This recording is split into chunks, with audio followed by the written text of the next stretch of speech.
Speaking এ কিছু common sentence আছে। এই কমন সেন্টেন্সগুলো যদি তুমি আয়ত্ত করতে পারো তো তুমি ভালো একটা ইংলিশ শিখতে পারবে, ঠিক আছে? তো এক্সক্লেমেশনের কিছু ওয়ার্ডগুলো আমরা দেখবো খুবই সহজে, ভেরি ইজিলি।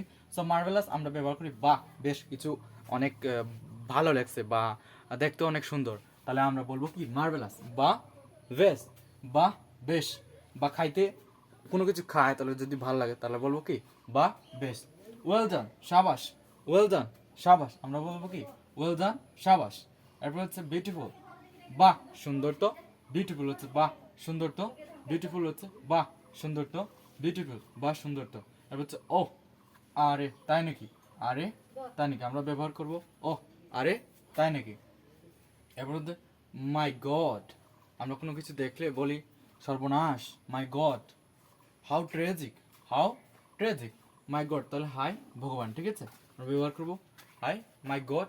এর মাই গড হচ্ছে কি আমরা কথা কথা অনেক বলি যে আমরা প্রায় সময় অনেক মানুষ ইংলিশ জানে না, বাট তারা অনেক কথা বলে যে মাই গড, ওয়াও, অনেক এই এক্সক্লেমেশন ওয়ার্ডগুলো বলে সচরাচর আমরা দেখি। তো এগুলো আসলে আসলে তারা জানে না যে এগুলো ইংলিশ কি বাংলা। সো তুমি স্টুডেন্ট, তুমি অবশ্যই জানবে। সো মাই গড হচ্ছে কি, মাই গড হচ্ছে কি হাই ভগবান। Well done, well done wonderfully, সুন্দর হয়েছে তো। ডান, ধরো আমি একটা চিত্র আঁকলাম এবং তুমি দেখলে, তাহলে তোমার কাছে কেমন হয়েছে বা আপনার কাছে কেমন হয়েছে সেটা তুমি বলবে ডান ওয়ান্ডারফুলি, সুন্দর হয়েছে তো। ডান ওয়ান্ডারফুলি, তাহলে আমরা ব্যবহার করবো ডান ওয়ান্ডারফুলি, সুন্দর হয়েছে অফকোর্স অবশ্যই। Are you student, of course. Are you student, of course যদি তোমার কেউ জিজ্ঞাসা তাহলে আমরা প্র্যাকটিস করবো, অফকোর্স অবশ্যই। থ্যাংক গড, ঈশ্বরকে ধন্যবাদ, থ্যাংক গড ঈশ্বরকে ধন্যবাদ, ঠিক আছে?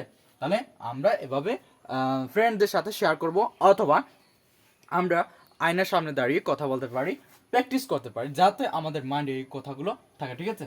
তাহলে বাই গড গ্রেস, ঈশ্বরের কৃপাতে, বাই গড গ্রেস ঈশ্বরের কৃপাতে, মে গড ব্লেস ইউ, ঈশ্বর তোমার মঙ্গল করুক।